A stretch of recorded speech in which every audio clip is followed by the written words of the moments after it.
kill that weak version of yourself. Inside each of us lives two forces, the strong and the weak. The strong version of you wants greatness. It dreams of building, conquering, and becoming someone you can be proud of. It's the part of you that believes in your vision, that craves improvement, that looks at challenges and says, "Let's go."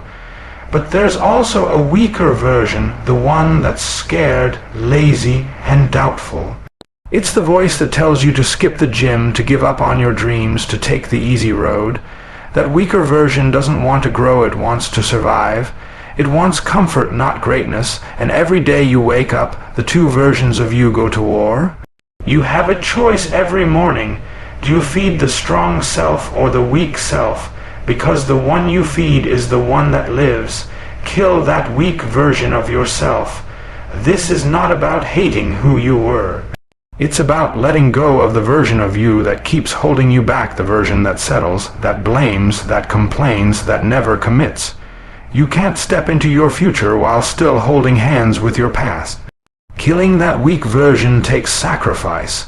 It takes discipline. It takes waking up when you don't want to. It takes grinding when no one's watching. It means doing what others won't, so you can live how others can. Every late night of work, every early morning of effort, every decision to stay focused instead of distracted, those are the moments you put another nail in the coffin of your weaker self. You don't kill weakness overnight, you destroy it through consistency. Through every repetition, every challenge, every failure you learn from.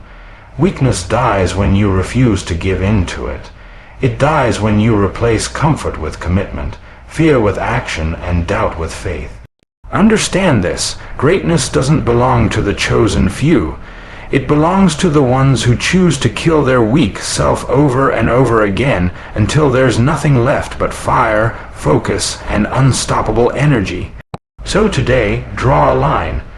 Decide that you will no longer negotiate with laziness, fear, or comfort. Decide that from this moment on, you will not allow your weaker self to win another battle. Because the day you stop accepting weakness, that's the day you start transforming. This is not motivation. This is war, the war within you, the battle between who you are and who you are meant to become, and the only way to win that war is to kill that weak version of yourself. The first step in transformation is awareness. Every person has two competing voices, one that pushes you toward greatness, and one that drags you toward mediocrity. The weak version makes excuses, delays action, and seeks comfort. The strong version demands growth, effort, and courage. You cannot conquer what you do not acknowledge. The moment you identify your inner weakness, you can begin to fight it, to starve it, until your stronger side takes full control. Motivation is temporary. It's an emotion, it fades as fast as it comes. Discipline is the weapon that destroys weakness. Discipline means showing up when you're tired, staying focused when you're distracted, and continuing when everything in you wants to quit. The weak version relies on feeling ready. The strong version doesn't care how it feels, it executes. Every act of discipline sharpens your mind, strengthens your will, and builds a mindset that cannot be broken. Comfort is the silent killer of ambition. The weak self is addicted to comfort. It avoids pain, avoids growth, and avoids challenge. But comfort zones are graveyards where potential is buried.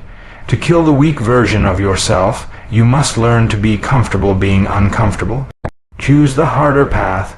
Choose the challenge, choose the grind, because every time you step out of comfort, you step closer to greatness.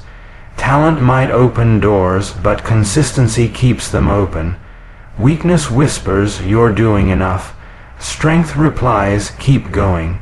Success isn't built on one big effort, it's built on thousands of small, consistent ones.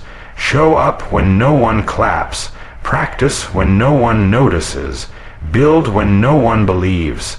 The weak self quits at the first sign of failure. The strong self understands that failure is the foundation of mastery. Every day you remain consistent, the weak version of you fades a little more. Excuses are the language of weakness. I'm tired. I don't have time. I'll start tomorrow. These phrases build walls around your dreams. The weak version of you will always find reasons not to start. The strong version finds reasons why it must. Every time you catch yourself making an excuse, replace it with action. You kill weakness not by arguing with it, but by proving it wrong through result. Let your actions speak louder than your doubts. Pain is not your enemy, it's your greatest instructor. The weak version of you avoids pain because it associates it with suffering. The strong version embraces it because it knows pain equals growth.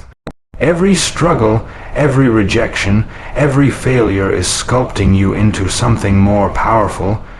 Don't run from discomfort, walk straight into it, because pain is the fire that forges strength, discipline, and resilience.